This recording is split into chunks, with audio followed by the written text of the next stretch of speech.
Oke, jadi mari kita coba bahas lagi mengenai serialnya dari Classroom of the Elite. Dan kali ini itu sendiri masih mengenai isi dari volume kedua pada tahun ketiganya. Spoiler ya, tentu aja video kali ini itu sendiri bakalan jadi video spoiler. Jadi jika kalian itu tidak keberatan, yuk mari kita coba lanjutkan. Nah, jadi pada video kali ini POV masih dari karakter Ayano Koji Kiyotaka, dimana saat aku kembali ke lobi asrama, pemandangan yang sudah tak asing lagi menyambutku. Dimana Hashimoto terlihat sedang bersandar malas di sebuah sofa dengan ponsel di tangannya. Dan begitu matanya menangkap sosokku, dia segera menyelipkan perangkat tersebut ke dalam sakunya lalu berdiri. "Maaf Tina, aku pinjam Ayano Koji sebentar," ucapnya sambil dengan nada riang. Namun sama sekali tidak memberi ruang untuk penolakan. Di mana Hiyori tidak tampak terganggu sedikit pun dengan sikapnya yang tiba-tiba begitu. Di mana Hiyori menunduk sopan, bibirnya melengkung dalam senyuman lembut, lalu melambaikan tangan kecil kepadaku sebelum melangkah masuk ke dalam lift. Dan pintunya pun tertutup perlahan dengan bunyi yang sangat lembut. Sedangkan Hashimoto masih berdiri di tempat yang sama dengan senyum lebarnya dan ikut melambaikan tangan ke arah Hiyori. "Kita sering sekali bertemu ya," ucap Ayano Koji kepada Hashimoto.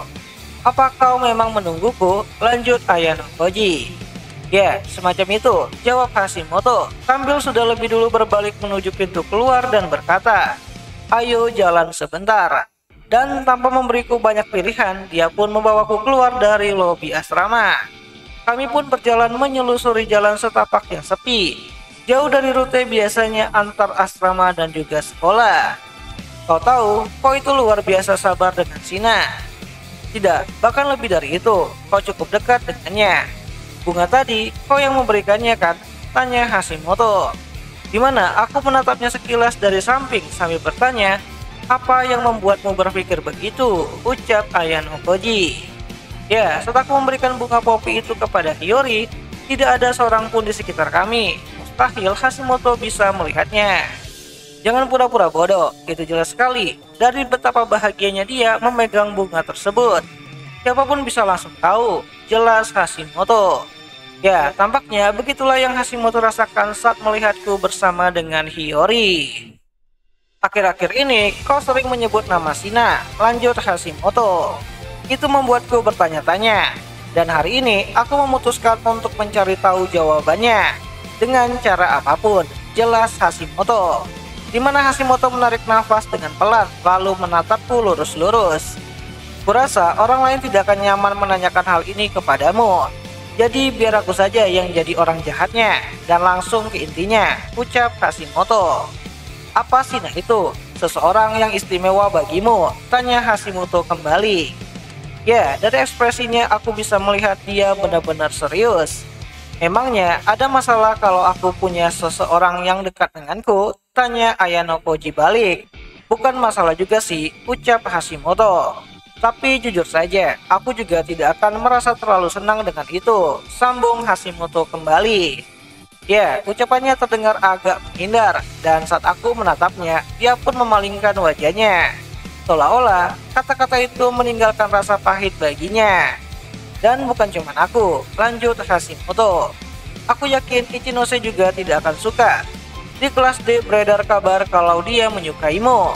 Kalau itu benar, berarti dia pasti sudah tahu kau putus dengan Karuizawa, lalu mencoba mengajukan dirinya sebagai kandidat berikutnya.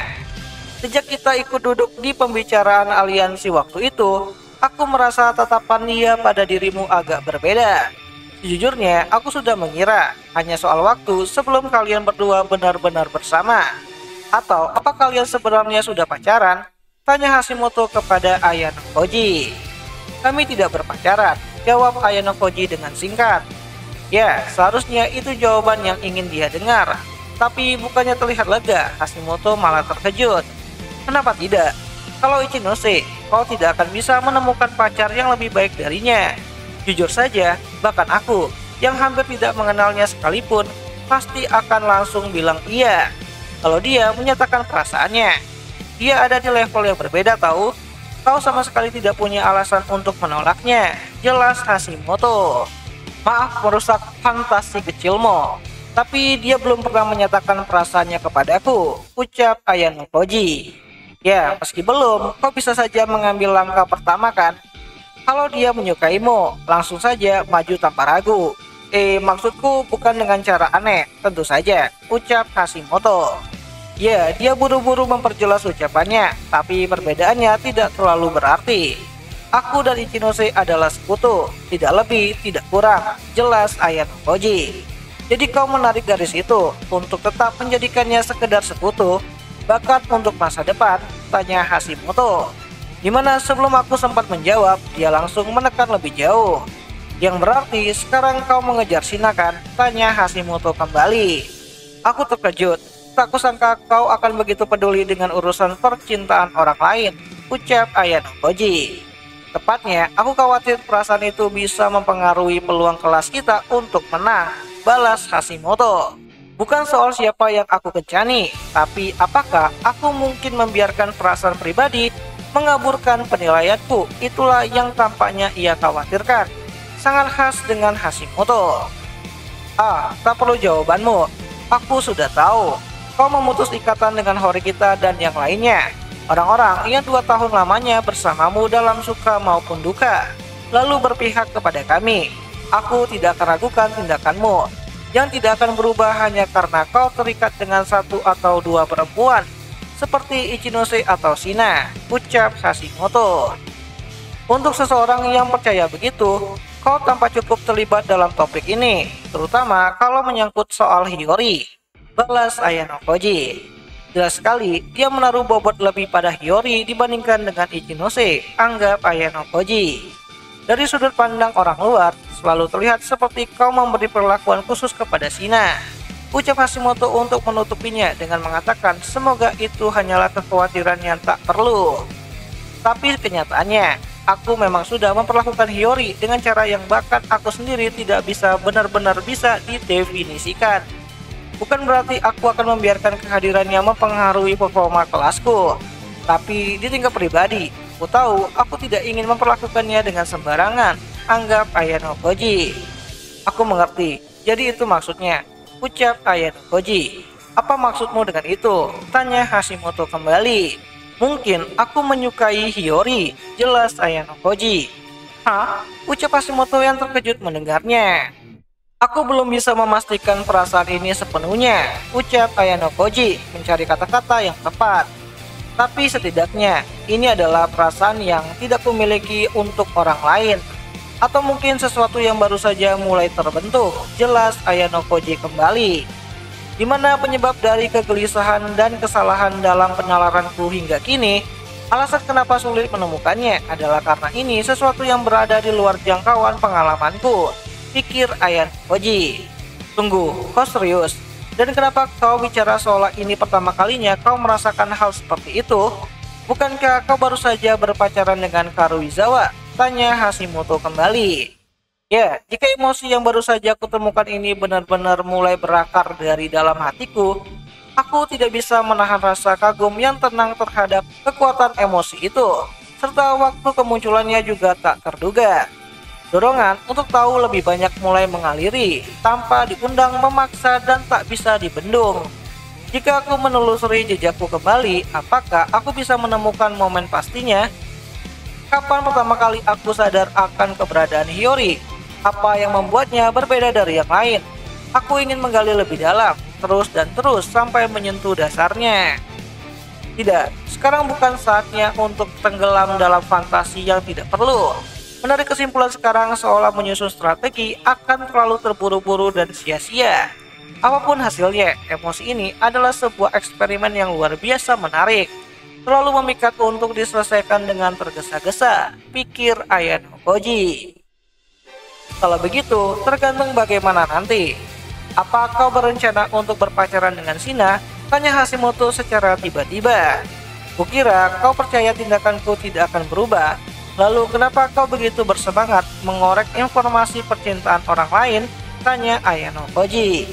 Ya, kali ini saja, anggap saja ini filsafat cintaku. Suara dalam diriku berteriak bahwa aku harus benar-benar memastikan hal ini, ucap Hashimoto dengan semangat. Filsafat cinta? Apa kau benar-benar punya pengalaman untuk mendukungnya? Tanya Ayano Koji sambil teringat pada Maizono yang telah dikeluarkan. Hei, kau meremehkanku, Ayano Koji, ucap Hashimoto sambil menyeringai. Aku memang bukan Casanova, tapi saat SMP dan SMA, aku pernah berpacaran dengan secara teknis 3 orang gadis, ucap Hashimoto. Di mana keraguan sebelum menyebut yang ketiga membuat jelas siapa yang ia maksud. Jadi, apa kau berencana untuk berpacaran dengan Shina? Kalau kau tidak bisa menjawabnya, bilang saja, tanya Hashimoto kembali. Pacaran atau tidak itu tergantung orangnya, potong Ayano Koji. Itu bukan sesuatu yang bisa kuputuskan sendirian, sambung Ayano Koji kembali. Ya masuk akal juga sih, tapi dari cara bicaramu, kalau ini benar-benar pertama kalinya kau merasakan hal seperti itu, berarti ini cinta pertamamu kan? Tanya Hashimoto kembali. Mungkin, balas Ayano Koji.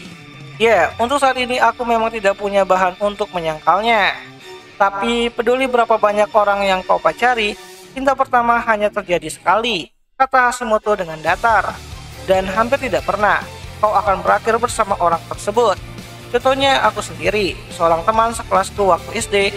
Ngobrol layak saja itu nggak bisa. Memang, kalau dilihat begitu, kelihatannya romantis, mungkin bukan istimewa. Tapi kenyataannya bukan hal besar, terutama bagi cowok. Kita ini makhluk sederhana. Kalau dia cantik, setengahnya kita sudah jatuh cinta duluan. Jelas Hashimoto kembali. Ya, aku cukup memahami soal itu. Entah objek ketertarikan laki-laki atau perempuan, kebanyakan orang muda tertarik pada mereka yang berpenampilan menarik. Bahkan di TV maupun majalah, orang-orang memikat pandangan dan mendapat sorotan adalah pria dan wanita yang luar biasa menawan. Itu sebabnya, kau sebaiknya buang saja cinta pertamamu, lanjut Hashimoto kembali. Kalau ada gadis yang cukup cantik jatuh cinta padamu, entah itu cinta ke-10 atau ke-20, kau bisa mulai dari sana, sambung Hashimoto kembali. Ya, meski bahasanya berputar-putar, sikap Hashimoto tetaplah konsisten. Cinta pertama atau bukan, jauhi Shina, itu nasihat terkuatku. Sebagai strategi temanmu dan juga rekan seperjuangan menuju kelas A, tegas Hashimoto. Ya, Hashimoto jelas-jelas waspada kalau hubunganku dengan Hiyori berkembang ke arah yang tidak terduga. Ini tidak akan rumit, desak Hashimoto.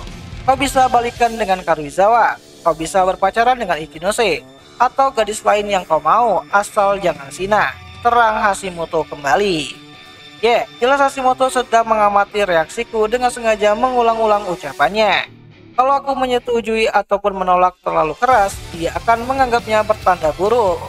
Aku sangat mengerti kekhawatiranmu, tapi apakah kau menghitung anak ayam sebelum menetas? Tanya Ayano Koji. Bisa, aku percaya padamu, balas Hashimoto. Kau mungkin tidak akan percaya hanya karena aku mengatakannya. Tapi ya, kau bisa percaya padaku, sambung Ayano Koji kembali. Namun kenyataannya, Hiyori sudah menjadi seseorang yang tak tergantikan bagiku. Seseorang yang membangkitkan emosi yang belum pernah aku rasakan sebelumnya. Apakah ini cinta pertama yang dimaksud Hashimoto? Aku jadi tidak bisa menahan keinginanku untuk mengetahuinya. Aku ingin terjun ke dalam gelombang emosi yang tak tertahankan ini, membiarkannya menelanku, hanya untuk melihat kemana ia akan membawaku. Aku ingin mengurai diriku dan dirinya, sedikit demi sedikit, dan mencari jawaban dimanapun ia berada. Aku akan mengingat nasihatnya apa adanya, tapi aku tidak berniat untuk berhenti. Karena saat ini aku sudah lebih dari siap untuk menyelam sedalam apapun itu, anggap Ayano Koji. Nah, jadi seperti itulah kelanjutan untuk isi dari volume kedua ya pada tahun ketiganya Classroom of the Elite. Dimana jika kalian suka dengan konten seperti ini, kalian bisa bantu aku dengan cara tulis di kolom komentar, Bang lanjut bang, nanti akan aku coba lanjutin ceritanya. Dan akhir kata itu aja dulu mengenai video singkat kali ini, dan jika ada yang salah aku minta maaf, dan sampai jumpa di pembahasan anime yang lainnya. Jenny.